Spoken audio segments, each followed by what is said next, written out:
At 2 a.m. in the Caribbean's international waters, a go-fast boat loaded with nearly 2 tons of illegal cargo, valued at around $60 million, was racing north at 50 knots. What made the run so unusual was its route. Instead of hugging shallow waters to stay out of sight, the boat moved in a direct line, boldly crossing through Venezuela's radar coverage. In the maritime underworld, that kind of confidence usually points to one thing: someone had already paid for protection. The boat was operating under the shield of corrupt Venezuelan generals tied to the Cartel de los Soles. But that confidence was about to collapse. Just 14 nautical miles away, an American naval asset, one that clearly was not part of any protection arrangement, was waiting in silence. Then, in a single instant, a carefully aimed .50 caliber round from an MH-60R Seahawk helicopter struck the engine block, turning the multi-million-dollar speedboat into a helpless object drifting on open water. And that was only the beginning.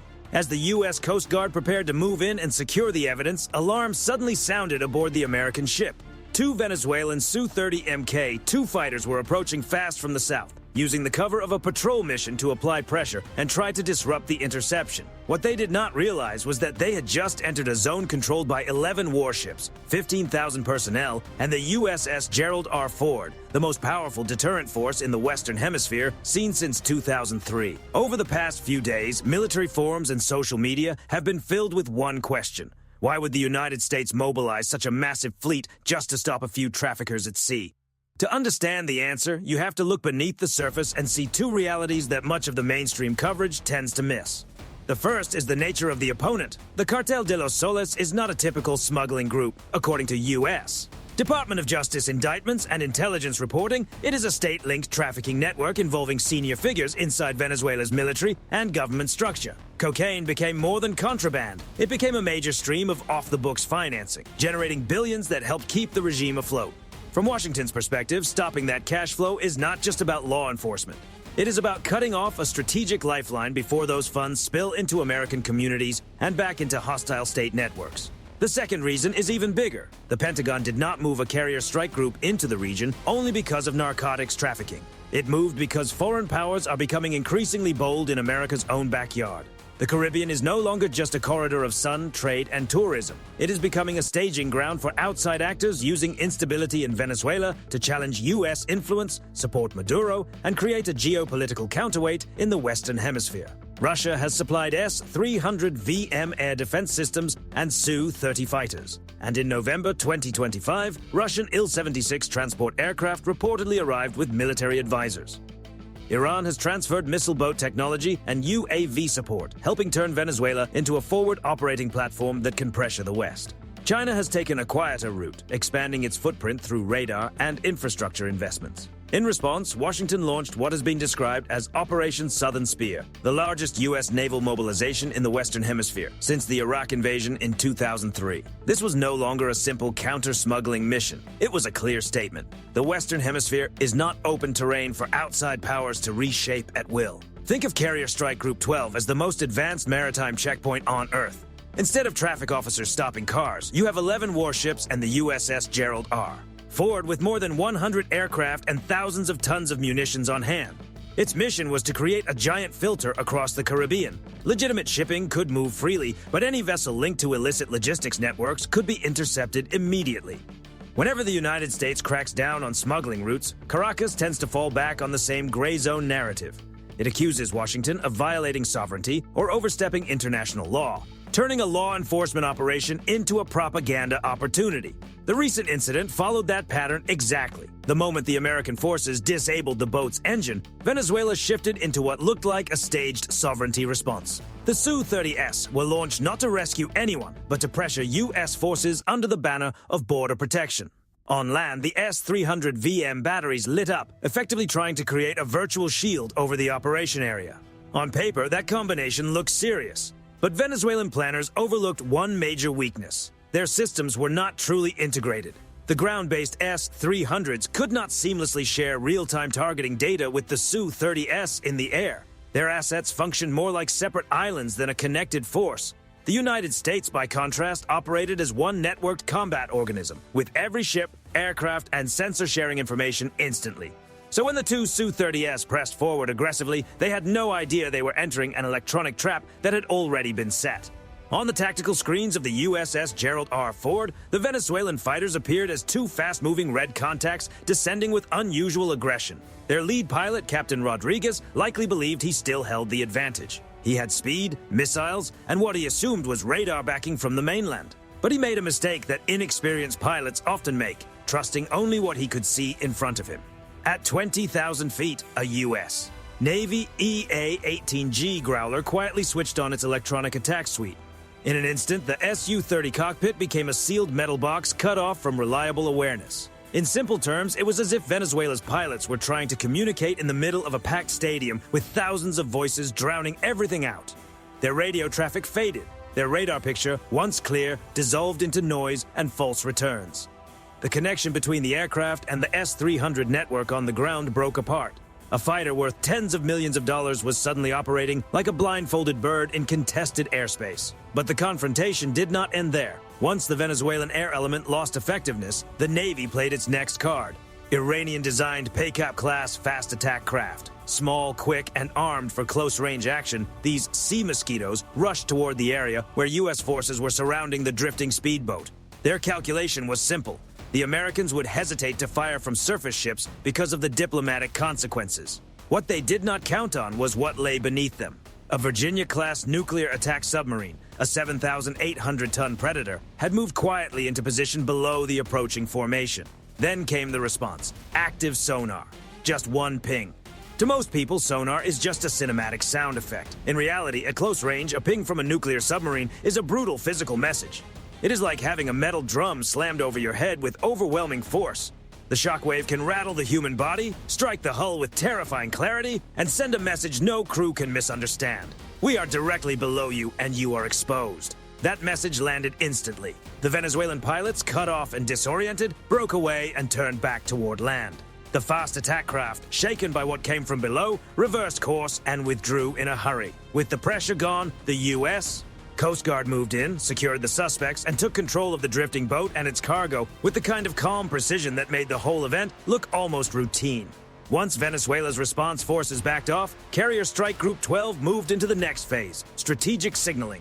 No threats were broadcast. No dramatic declaration was made over open radio channels. Instead, the U.S. fleet simply illuminated the full scale of its combat readiness. It was a silent message, but one loud enough to be heard in Caracas, Moscow, and Tehran alike. First came the Eyes of God. An E-2D Advanced Hawkeye circled at altitude, using its AN/APY-9 radar to map not just aircraft, but the entire battle space. The S-300VM launchers Venezuela believed were concealed beneath jungle cover were no longer hidden. Their positions could be identified, marked, and passed through Link 16 to every connected American platform in the area. What the Venezuelans thought was concealment had become exposure. Then came the invisible shield of electronic warfare. On Arleigh Burke-class destroyers, the AN/SLQ-32V6 system was operating at full readiness. For radar operators trained on Russian-designed systems, this is the stuff of nightmares. If Venezuela or its advisors dared to activate fire control radars, the U.S. could flood those screens with false returns and phantom targets, turning the fleet into a shifting cloud of uncertainty. In that environment, even advanced surface-to-air systems become confused, forced to choose between reality and deception. And if anyone still imagined a direct exchange of firepower would go well for them, all they had to do was look at the vertical launch system cells sealed into the decks of those 11 ships. Beneath those hatches were more than 400 missiles ready for use.